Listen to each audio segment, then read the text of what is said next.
Hello. Hi. Hi. Hi. Hello. I'm curious about I'm curious about Building open, authentic, loving relationship. I'm curious about jealousy. I'm curious about polyamory. Does it just mean that you're fucking all the time? How can I tell my parents that my partner is already married? I'm curious about How do you know when you're too busy to have another relationship? I'm curious about dominant and subordinate relationships. I'm curious about sexual health. How can relationships evolve with people as they grow and change? And I'm very sure that I would have done things different now, but that was the best we could do at the time. Neither of us were wrong, and yet it did not feel right. Welcome to the Curious Fox podcast, for those challenging the status quo in love, sex, and relationships. My name is Effie Blue. This week, we're coming to you with another installment of Fox Tales, where we bring you stories of people who are living, loving, and connecting in unique ways. No Jacqueline again? I hear you ask. Actually, quite the contrary. This week, Jacqueline and her unique relationship constellation is the subject of our Fox Tales. Jacqueline and I met when she was seeking support for her relationship with her wife. They wanted a coach to help them navigate the infidelity. You can hear all about this on episodes 63 and 65. Highly recommended. And they wanted to figure out a non-monogamous relationship structure they can thrive in. I coach around this idea of relationship by design, as opposed to relationship by default, which is unfortunately where most of us end up. Relationship by design is about consciously and dynamically designing relationships in a way we can thrive. Consciously, because we want our relationships to be aligned with our own needs and values, not society's, not our mom's, not Hollywood's, but ours. Dynamically, because we want to be active in the way we make choices in and about relationships and the way we resolve conflict and be fully engaged in the process. We need to have skills and tools and know-how to be able to do that. And we design. We design for our thriving state, whatever that looks like for us. Figuring out our thriving state requires a ton of self-inquiry, ton of unlearning and dismantling, and a lot of reflection. And truly designing a relationship for thriving, not for surviving, takes a ton of courage. When Jackie and I started working together, Jackie really embraced this way of looking at relationships, and she went to work. She shed all the influences that clouded her judgment and disconnected her from her desires. She pushed past the discomforts and opened her mind to possibility. What she has designed for herself is by no means for everyone, but it is truly inspiring and demonstrates the boundless ways we can love, live, and connect. Enjoy this latest installment of Fox Tales. My name is Jacqueline Misla, and I'm 41 years old. I was born and raised in New York City. I am a change strategist, a consultant, a podcaster, and a mom to a magnificent 12-year-old girl. I'm married, and I've been with my wife for almost 10 years, and I have a partner who I've been with for 4 years. I split my time between the two of them, moving from one home to the other every other week. If you want to get fancy about it, we have a parallel poly-V relationship, which basically means that I'm in a relationship with both of them, and they are not in a relationship with each other or currently anybody else. Balancing these two relationships has been both the wildest and the most natural thing that I have ever done, and I had no idea that this was possible. My life certainly did not always look like this. I was the epitome of hetero-mono-normativity.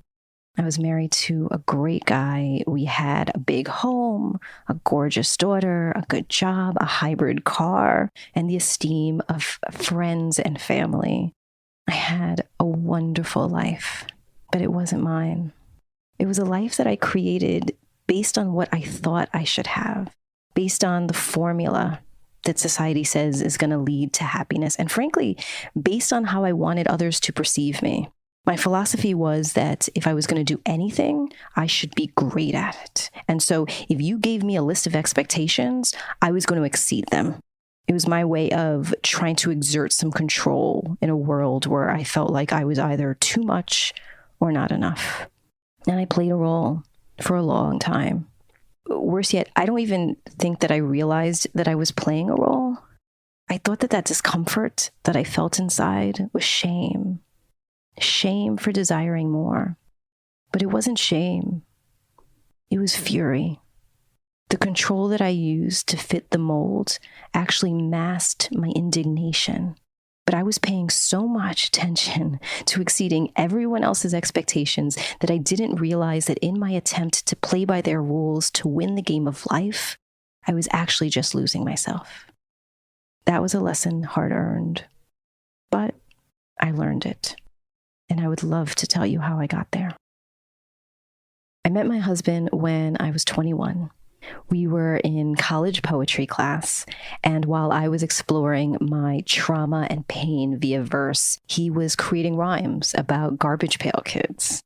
I was focused and ambitious and organized, and he was spontaneous and athletic and funny. We fell in love. We got jobs. We went on adventures. We lived abroad. We settled into life together. And after 5 years, we got married. And 3 years later, we had a baby.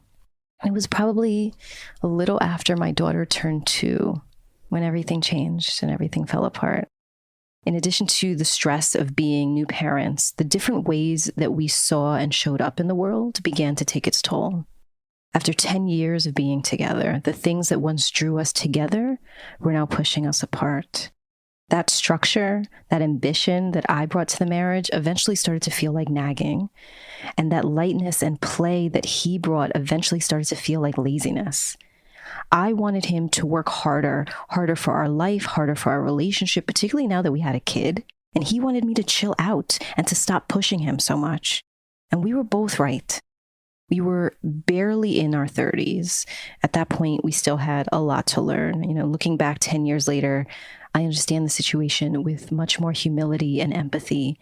And I'm very sure that I would have done things different now, but that was the best we could do at the time. Neither of us were wrong, and yet it did not feel right. It also felt super cliche. I was the nagging wife, he was the lazy husband, there was a crying baby, we never had sex anymore. It was just so predictable. And I did not want to live a predictable life. So that compounded my overall state of frustration and disappointment. Now, the one thing that was not predictable about me is that I was and am queer and non-monogamous. Now, I didn't have that language at the time. Those were not words or ideas that were accessible to everyone then. I just knew that I wanted to have multiple connections and that I never wanted to feel limited. I talked to my ex-husband about this before we got married, about how I wanted to be able to explore other opportunities and how important it was for me to be open to possibility. And he agreed. I think kind of generally and philosophically, he was like, yeah, sure. Because at that point, I don't think that it felt like it was a threat to our relationship. And throughout our marriage, I kept alluding to it. We would both mention the hot girl by the pool in the thong bikini. We would play with the idea in our minds, but it wasn't real for him, I think. And so towards the end of my relationship with my ex-husband, I started to build a friendship and an emotional connection with my then colleague and now, spoiler alert, my now wife. Our connection felt like it was feeding me in a way that my marriage was not. And I think I started to close myself off to him. He saw the signs of the building connection, but I kept brushing it off. And so after a while of trying to work on my relationship with him and make sense of my feelings for her, I finally dug deep and I had a conversation with him to say officially that I wanted to open up. He did not want to open up. And he was hurt that I developed feelings for somebody else, particularly because I had been gaslighting him and myself by saying that it was all nothing. He was angry. He felt like I was trying to change the dynamics of our marriage. I felt like I was acting within our agreement to be open to possibility and opportunity, and neither of us were wrong. But yet, He admitted that he had also not been happy in our relationship, but that he had been willing to stick it out before because it was the right thing to do. But now this request to open up felt like permission to let go of a relationship that was already struggling. We were heartbroken. We separated, and my daughter and I moved to Manhattan. We started the divorce paperwork, and then I began dating my wife. My wife is a force of nature. You can probably hear her laughing from a block away. She is charismatic and has a presence that can fill the room. She can be both larger than life and deeply intimate at the same time. She could be speaking to 500 people, but it feels like she's talking just to you. And if you want something done well, you go to her. She is the only person that I have ever met who could outwork me. We both wanted to change the world, and we were going to do that with the help of whiteboards and flip chart paper and Excel spreadsheets. I thought that she represented all of the things that I felt like I was missing in my first marriage. And she was also non-monogamous. Now, I introduced the idea of non-monogamy to her, but it resonated immediately. She had a long string of relationships before me that ended when she would develop feelings for someone else. And so the idea of being in a relationship that left room for her to have feelings for someone else was revolutionary to her. And she was in immediately. We dated, we moved in with each other, and we got married after 5 years, all of which was pretty hard for my family. They struggled with me getting divorced. They struggled with me falling in love with a woman. They just struggled. It took a number of years to work through that. And now, of course, like everyone else who comes in contact with her, my family loves her too. So here I am. I am deeply in love for the second time and ready to live happily ever after. But of course, things rarely go that smoothly. A month before we got married, I found out that she was in love with another woman. It turns out that several months earlier, a friendship turned into flirtatiousness, which turned into feelings and eventually into love. But all of this happened in secret. And that is certainly not how I thought that my marriage would open up. That is not what I thought that monogamy would look like. Infidelity aside, which took 2 years for me to heal from, by the way, I realized that we had very different ideas of what non-monogamy meant. When I thought about non-monogamy, I assumed that there would be hierarchy, that there would be the main relationship and there would be the side connections. Of course, that's not my perspective now, but that was my vision then. I pictured traveling to Greece to meet some tan and gorgeous person and have a magical 2 weeks of engaging in all of the earthly delights. She, on the other hand, pictured being in a committed relationship with someone else and expanding her life and her heart to make room for them. We did not go into this level of detail when we talked about opening up. Instead, the conversation probably went something like this. I want to be open. Do you want to be open? You do? Great. Let's go to dinner and celebrate. And then we had a glorious couple of years of ignorant bliss where we were just so wrapped up in each other and building a life together that neither of us explored anything with anyone else. And everything was great until it wasn't. Eventually, her old patterns took over. And I think that this is true with a lot of folks. You start flirting with someone one day and you say, well, I'm not going to tell my partner about it because it's going to bother them and it's not that serious. And then you start to have feelings and you're like, I don't know if I should tell my partner about this because they might feel jealous and there's no reason to be. I'll be careful. There's nothing to worry about. And then it starts to become more serious and more intense. And, at that point you feel like it's too late. And of course, I knew this story all too well. In a grand gesture of cosmic karma, I had found myself on the other side of this story this time. Their connection was building. She brushed it off, and then one day, she realized that they were deeply in love. And remember, this is a month before we are supposed to get married. So at this point, I don't have a very good track record with non-monogamy. In high school and college, and no one that I dated wanted to be in an open relationship. And frankly, I was made to feel like a freak for wanting to explore it. And then when I was married, once again, I tried to explore non-monogamy, and it was the catalyst to our separation and then our divorce. And now, when I was finally in a non-monogamous relationship, the first experience that either one of us had of opening up started with my wife having a secret love affair. I had been fighting for this thing my whole life, and it just felt like I kept getting knocked down. And that's how I think that you know that something is a deeply part of who you are, when it makes no sense to do it, when it causes you discomfort if you do it, when your life is going to get harder if you do it, but then something deep inside of you, you just know that you have to keep doing it. I knew that I was not monogamous. I knew that I was a very sexual person. I knew that I did not want what everyone else had. But it was something that was shamed out of me as a kid by my parents, by religion, by culture. And so I pushed it down and I followed all the rules, and I got the husband and the kid and the house and the job and all of the things and everything they said that would bring me happiness, but I was not happy. And finally, when the unhappiness overpowered how I wanted people to see me, I deconstructed everything and rebuilt my life in order to be happy. So instead of pushing myself down, I pushed other people's rules aside. I quit my job in order to consult. I started to embrace my sexuality. I married a woman. I had a non-monogamous relationship. I put forth the effort to live other people's vision for me. And so I decided that I was going to continue to put the effort into manifesting the vision for myself, for my relationship with my wife. And it took effort, because not only was there emotional infidelity, but she had every intention of continuing her relationship with this other person. Imagine that. Generally, when there is an affair, one person finds out and confronts their cheating partner, and the affair ends in order to focus on and repair the marriage or the primary relationship. But because we were open, that was not what she wanted. Essentially, she said, I realize that I hurt you, and I am sorry about that. And I want to work to rebuild our relationship. But we are open, and I don't want to end my relationship with her. And that was like a punch in the stomach.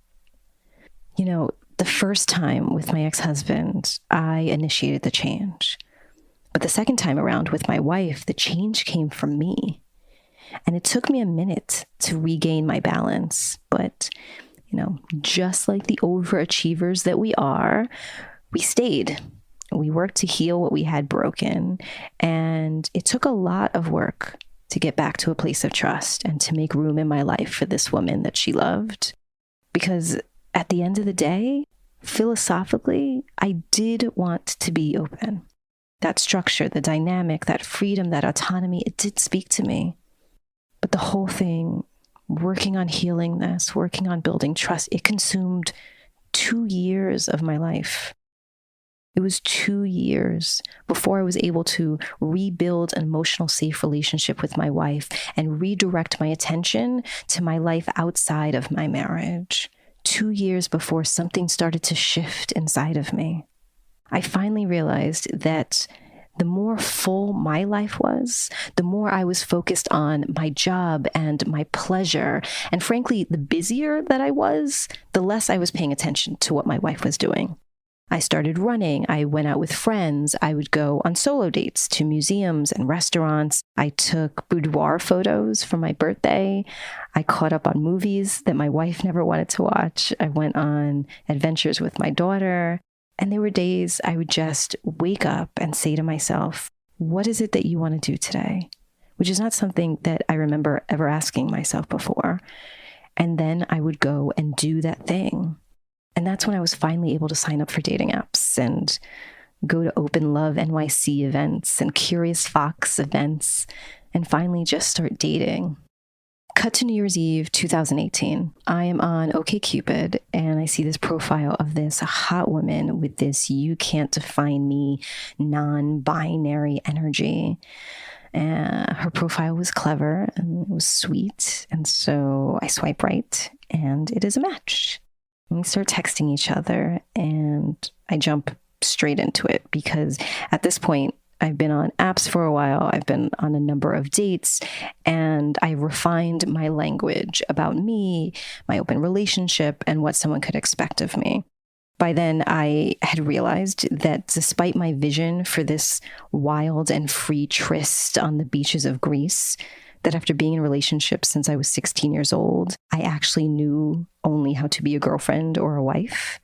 And this became embarrassingly obvious to me when this guy that I was really into broke it off after a few great dates because I was unknowingly girlfriending him. I had been texting him good mornings and good nights. I called him after doctor's appointments to see how it went.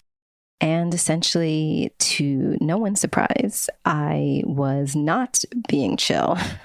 And so after that, I drafted a few paragraphs that described exactly what someone could expect of me. And I told my new OkCupid match all about my girlfriending tendencies and my non-monogamous relationship, and she was still interested. So we met up at a Brooklyn Poly event, and it was like a movie.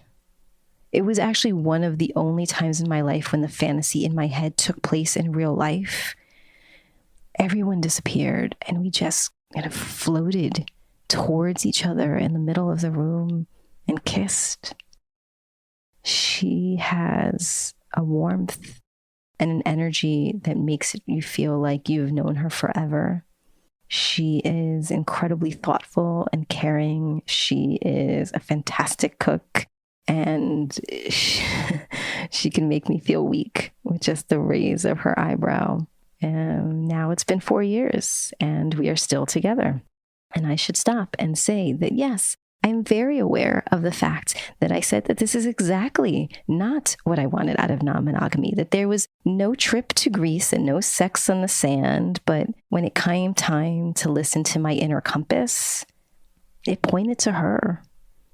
She brought the lightness and playfulness and fun and freedom that had been missing since my marriage with my ex-husband ended. And so finding her felt like finding the missing piece of a puzzle. It was the balance that I didn't realize that I needed, because my partner and my wife are very different. I will give you an example. The last vacation that I went on with my wife before COVID, we went to Holbox, Mexico. It probably took us 8 hours to get there because going to Holbox requires a plane, a bus, a ferry, and a car. But the hustle was worth it because it is gorgeous. It is this beautiful little place with art on almost every wall and beaches that just restore your soul and the most incredible sunsets that I have ever seen. Whereas with my partner, we have actually never gone on vacation together. We've opted instead for staycation activities, one of which included turning our living room into an indoor campout, complete with a tent made out of bed sheets and a roaring fire on the TV and twinkle lights for stars and s'mores on the stovetop. And it was one of the most magical nights of my life.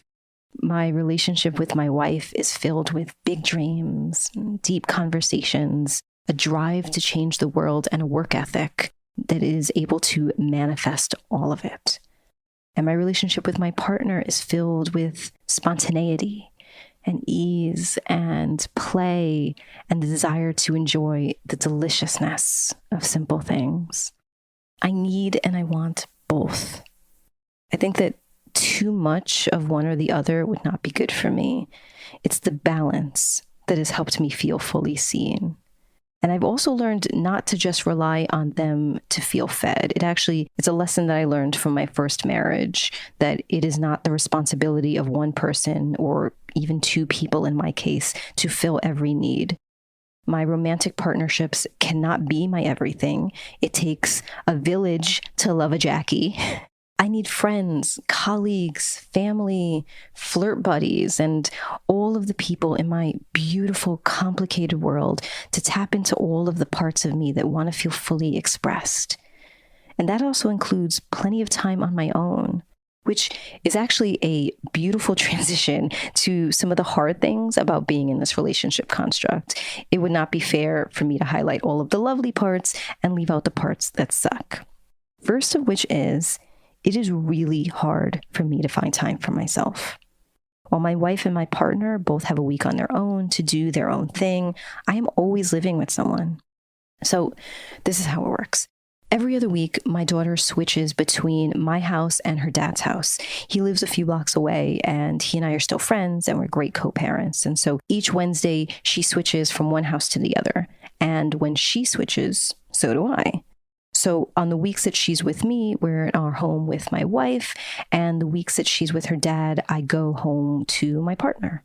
And just as a side note, for those who are blown away when they say that I move back and forth each week because I love two people, that is exactly what millions of divorced children do. Back and forth from one parent to the other for good or bad, and it has become normalized. So, just saying, maybe my situation is not that abnormal. And going from partner to partner means that I am rarely alone. It has forced me to learn how to pay attention to my needs and to name them when I need some space on my own or with friends. And both my wife and my partner are incredibly supportive of this. But it's still hard. I feel guilty because I know that they are already getting only a part of my time, and that my time on my own carves into that even further.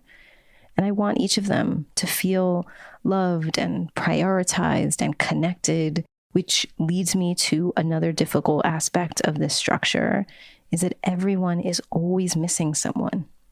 Every time I say goodbye to either of them, it is hard. And I thought this feeling would go away in time, but it's been 4 years and it is still hard and awkward. I know that it's mostly in my head, but even after all this time, it feels strange to say goodbye to one person, knowing that they know that I am going to see the other person. They have a great deal of respect for each other, and they have a good relationship with each other, but they're not friends. I would say that they're friendly. We quarantined together for a few weeks at the start of COVID, which is a story unto itself. And they hang out during events like our annual Halloween party. But honestly, that's about it. Our lives and my time with each person is very separate. I know that in some poly relationships, everyone hangs out with each other regularly and they have brunch or they go on vacation, but that is not the case with us. So because everything is so separate, I have to make it a point to reach out via text or phone or video with whomever I'm away from so that we can still feel connected. And sometimes that's just sending a heart emoji back and forth whenever we're thinking about the other person. Sometimes it's scheduling a call or a video chat with them. Sometimes it's leaving little messages on Post-its around the house that they can find when I'm away to remind them that I love them, which of course is also difficult because I try really hard to be present wherever I am.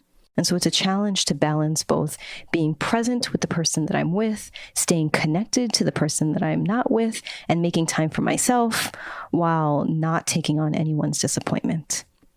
The only way through it that we have found is with love and trust and communication.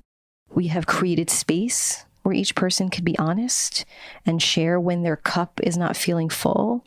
And then we can work together to figure out what to do to pour into that connection. So, for example, at some point a year or two ago, my wife shared that she wanted more alone time together because the way that we had structured things, I was only home with her when my daughter was home. And while she loves my daughter and having family time with the three of us, she also wanted child-free time with me. So we chose some weekday nights that I would stay with her when my daughter was with her dad, and decided that of the 2 child-free weekends that I had a month, that I would spend one with my wife and one with my partner. And of course, then that was hard for my partner because even though she understood and she was supportive, I'm mindful of the fact that due to the nature of my marriage and the number of years that I've been with my wife, my partner can sometimes feel like she gets the short end of the stick. There are holidays and summers that are very hard because my wife and I both have big families. So there are holiday parties and summer vacations. And apart from it being a scheduling nightmare, trying to move all the dates around on the calendar so that no one feels shortchanged, I know that it's just a reminder that it can feel like I am a full-time partner, but on a part-time basis. And so while my wife is envious of the child-free, couple-focused time that I have with my partner, My partner is envious of the fact that my wife is my wife. My partner and I are not able to get married, and I know that is hard for her. We had a ceremony with each other and we exchanged rings and we share a home and bills and health proxies. And still, I understand that it is not the same as being married. There are many emotional minefields to navigate in a polyamorous relationship, especially when it comes to jealousy. From the beginning, there was tension around physical intimacy in my relationship because, frankly, neither person was thrilled about the idea of me even sleeping next to someone. And it was hard for me to get used to the idea of being with somebody else. I remember the first time that I slept over my partner's house, it felt so weird. I kept wondering how my wife was feeling and was, processing my own feelings around it. And then, of course, when I left, I was thinking about how my partner was feeling and I was processing my feelings around that. So with things like this, in this instance, time has been the only thing that has made things less awkward. Sometimes you just have to sit with the discomfort of it all and just give it space, give space to feelings and to communicate concerns and desires and needs. And no one has ever asked what happens on the other side, and I'm not going to force them to talk about it. I've simply focused on making sure that both my wife and my partner feel seen and loved and sexy. And I work really hard not to fix it, and instead just to let people feel their feelings, including me. Another area where it feels sometimes like a minefield is money. Money can be another source of tension. My wife and I, we share a bank account and a mortgage and a retirement plan and life insurance. And we have detailed plans for how we would like to invest in our home and in our future. And my partner and I, we split the expenses in our Brooklyn apartment, and we have a joint debit card to pay all the household bills, and we buy each other gifts and spend money on activities and discuss what we want our life to look like in 5 years and how we're going to fund it. And when I started to transition from just sleeping over my partner's house occasionally to officially moving in and splitting the cost, it resulted in a lot of difficult conversations with my wife about money. It was one thing to spend money on dates or gifts, but another thing to make a financial commitment to another home, particularly because I was splitting the expenses, but only there part of the time. And so we had long conversations about our feelings around money, our shared values and commitments, and how to design a system that prevented resentment. We created financial tiers. First, our income would go to our shared financial commitments, like our home and health insurance and car and retirement, etc. Then we would put money towards our shared goals, including household renovations and vacations or family activities. And then we would each have personal commitment-free money that we could do with what we pleased. And so when my wife was in a partnership with somebody else, she used that money for dates and gifts. And now they're no longer together. So she uses the money for excursions with her friends or new clothes or gadgets. And then I use my personal money towards my life with my partner. On the other side, my partner and I have created our own agreements around money and budgeting and financial commitments. We are both on a lease for our apartment. We have savings together, and we're working towards our goals around traveling and real estate and retirement. And to pay for all of this stuff, I have had to work a lot. While my wife is a workaholic, for a long time, my partner did not like how much I worked. She was annoyed with my late nights and my weekend projects, and I was annoyed that she was annoyed because I felt like I needed to take on any work that I could because I felt the pressure and the guilt about contributing to 2 households. And so since I have made changes to my business, I have stopped undervaluing my work, and now I can afford to have a healthy work schedule. But it can still feel hard to shake the money and the worry of stress about paying bills in 2 places. Non-monogamy, at least the way that we are practicing it, takes privilege. And I want to name that privilege. Multiple bills, multiple birthday and holiday gifts, and so many groceries. I know that I couldn't afford to do this if we were worried about our next paycheck or if we were in debt because of healthcare costs. I grew up in a home where we worried a lot about money. I remember my dad staying up late into the night, and he had his notebook and his calculator, and he was just trying to figure out how to make all the numbers work. And my mom saying that she wasn't hungry and only buying food for myself and my siblings to eat. And because of their sacrifice and their focus on me getting a good education and starting work young, I probably make more money in a year than my parents made combined in 2 or 3. And even though I work like hell to be able to get to a place to make decent money, sometimes I still feel like that 10-year-old kid who's digging through the couch cushions looking for coins in order to get a snack at the corner store. It was only a year ago that I stopped carrying a suitcase back and forth because I had refused to buy 2 sets of things. And thus I would cart my makeup and my skincare and my running shoes and my office supplies and my podcast equipment just back and forth. And it was my wife and my partner who had to sit me down and tell me how ridiculous that was, and who finally encouraged me to buy 2 sets of the things that I needed for each home. And all of this is helping me not only heal the wounds around scarcity of time, of money, of sex, of love. It's helped me role model different behaviors and mindsets for my daughter. She has bore witness to the evolution of my life and my relationships, and she is paying attention. She has watched as I've learned how to take care of myself as much as I take care of others, and how I make budgets and work towards financial goals, and how I communicate with my wife and my partner and work through conflict with love and respect. She has watched her mom, who by all accounts looks completely normal on the outside, build this life that is currently anything but. And I am grateful for the love and support that my relationship design has brought to her. And the relationship between my partners and my daughter is equal parts love and sarcasm. She doesn't see them as parental figures. They're just important adults in her life. My wife plans adventures for the 3 of us around the city and brings flowers to every dance recital and school play, and role models partnership and love in the way that she cares for me. And my partner and my daughter obsess over dogs, and they laugh at ridiculous jokes, and they delight and commiserate in their ADHD brains, which is incredibly helpful for me as a neurotypical person obsessed with task lists and organization and schedules. Her family, as well as the number of birthday and Christmas gifts, has grown because of my open relationships, all of which makes her very happy. And so we come full circle. I had followed society's formula for happiness, and it left me feeling like a stranger in my own life. So I allowed myself to deviate from the path and build a life that I had no idea was even possible. And it is the first time in my life where my outsides match my insides. It is the first time when all of the things that I wanted but were too afraid or ashamed to ask for, the things that I wanted from my life and from my relationship that I would write in my journal and then scratch it out because it felt too audacious to even dream of. It is the first time when those secret things do not have to be a secret anymore.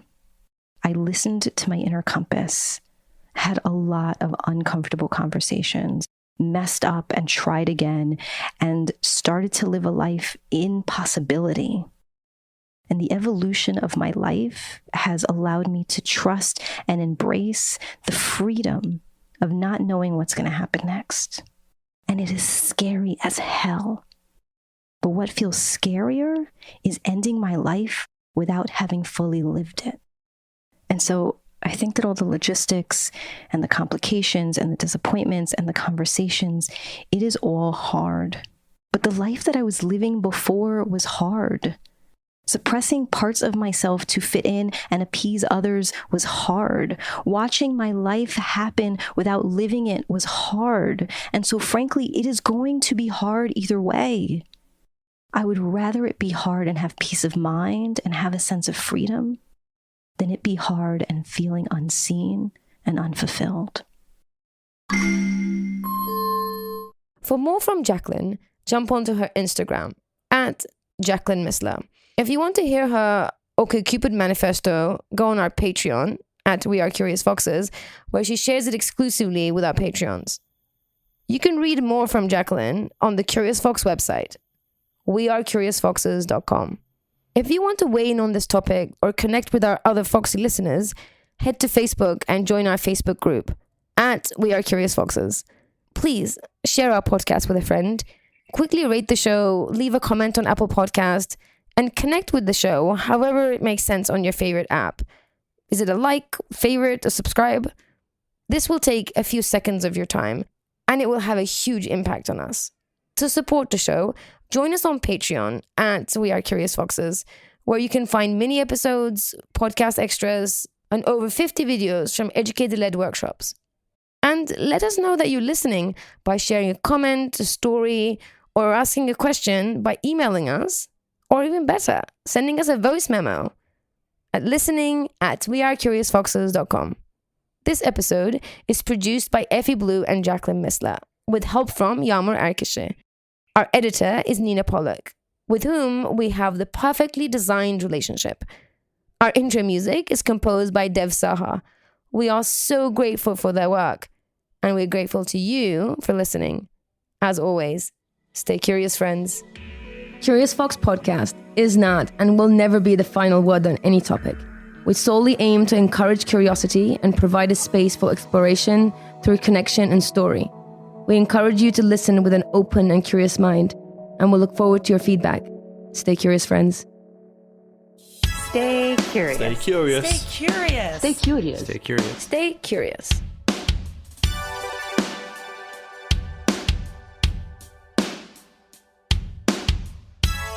Stay curious.